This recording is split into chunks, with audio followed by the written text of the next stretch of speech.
Composing Gloves here, and this is the 58th tutorial in the Kontakt from the Ground Up tutorial series. And I think this is very plausibly the last tutorial in this series. There may be more after this, but this is really it. And we're going to talk about routing and Kontakt, and that's what this is going to be about. Now, I know I have not covered user interfaces. I haven't covered if you want to add a background, all those types of things. If you do, you can add one right here. You just browse for your picture and you add it in there. But those are more for scripting type deals. And so now I'm kind of at a turn. Right now I'm probably going to move on to something else. I'll do scripting another day, another time. But if it becomes something that people really want, I'll go ahead and do advanced scripting, scripting from the ground up. But yeah, so let's talk about this routing deal, because it is really impressive, the amount you have. Actually, it's pretty simple compared to like how kind of scary it looked at first. And hopefully my goal has been accomplished. You can look at this, you can go through the different menus, and you can just see things for what they are, and you are not intimidated at all by pretty much anything anymore. So you have your signal, right? And it starts out in your source module. You put it in the mapping editor, and you have your group editor going, and it goes through there. And so we're going to leave these closed to keep you from getting confused. And it starts out, and you specify your source, and then you get your group effects, which we know work on the group level, so you can have that. You send your group effects through, and you can have a send levels. And if you use the send levels, so if we come over here, add a send levels, you can add additional effects like reverbs and things that aren't necessarily allowed. Like if we go to our effects here, there's no reverb or phaser, I believe. There's no more of those. If you come down though, you can add them in your send effects, and you can use the return to add reverb to that signal. Now the send effects go out to the instrument, so they do not come back up here to go through further processing. From what I understand, I'm not tested this extensively, but anyways, you send your effects, and then it goes through into your instrument buses. And so after your instrument buses, and each one of these is a different, I haven't talked about this, but I am talking about it now. Each one of these is, you can send effects through into one of these buses, and each one can be treated with different processing, even more processing.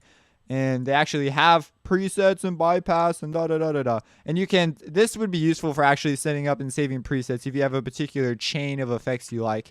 You could solo the buses if you want to hear just that bus, or you can edit all the buses at the same time. And this allows you to select the buses as an alternative way. And the way you set something going to this bus, so it comes through here, and let's say, okay, you want group forte piano to go to bus number 1. And so we could select group forte piano, make sure edit all groups is off. So we have that selected, and we want to change which bus it goes to. Well, you go to channel routing, and it'll open up this matrix right here. The color represents the decibel cut or boost you're giving the signal. And you could do that by simply right clicking on the color. And so we're going to leave them at yellow, and this is the matrix. So you have 1, 1, and 2, 2. And that is pretty much all there really is to that. And now you have your output, and you could select which bus you want it to go. If you have more in your output section set up, we talked about output pretty early on, but you can see it's becoming more important. You can add channels and delete channels and change your routing through your various options here. And look at that. They even have, you could do that. So that is what this is. And so if you set those up, they'll appear in your matrix, and you can further make changes to that. So yeah, and you could set them to go out both by simply clicking or unclicking, or clicking again. And that is what that is. And so we're going to close that. So you could change what bus it goes to. So right now it's going to bus number 5. So if we go to bus number 5, and you'll notice that our thing has changed. It's kind of, if your screen's a good screen, you can see it. It's gray. It's filled up. And if I change it to bus 2, you'll notice that I just went from 5 to 2. I'm going to change it one more time to bus 1, and boom, it just went to bus 1. And you can set it to default, which will bypass the buses entirely and go straight to the instrument insert effects. And so this is where I've been adding things. So this affects everything after your buses. And so this kind of general editing at this point for your entire instrument. And this is where most people do effects. If you're doing drum libraries, that's where all that other more intensive, really specific control over zones and groups and stuff and buses could become more important. Or if you have multiple instruments basically built into one instrument because you're a beast, then that could be a thing, or a company. And so that is what this is for. And after you've completed your processing here, and now you know about all the modules, so you can see just from this, the amount of power you have. You have your instrument send effects, so we've already covered this with the send effects effect.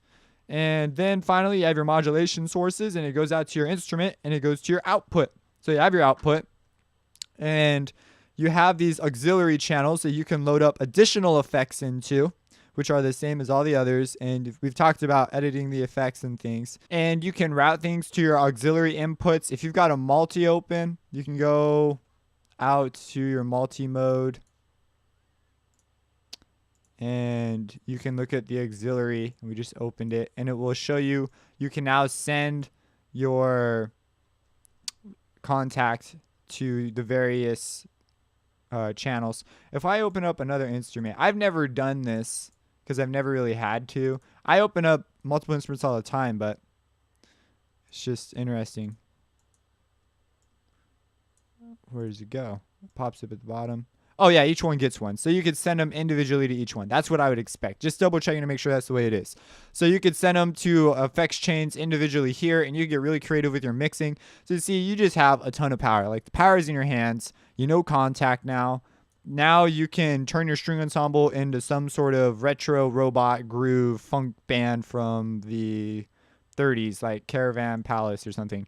And well, they're I guess they're swing, so you'd be a whole new genre.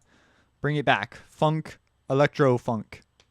So yeah, if you have any questions, let me know. Subscribe, because this is an amazing series on Kontakt. I really hope I fulfilled the need for information in Kontakt as far as in depth, because that was probably the most frustrating part when I was learning this. And yeah, if you're interested in that scripting option, let me know. I'm considering it. Like, I do know quite a bit about the scripting side of things.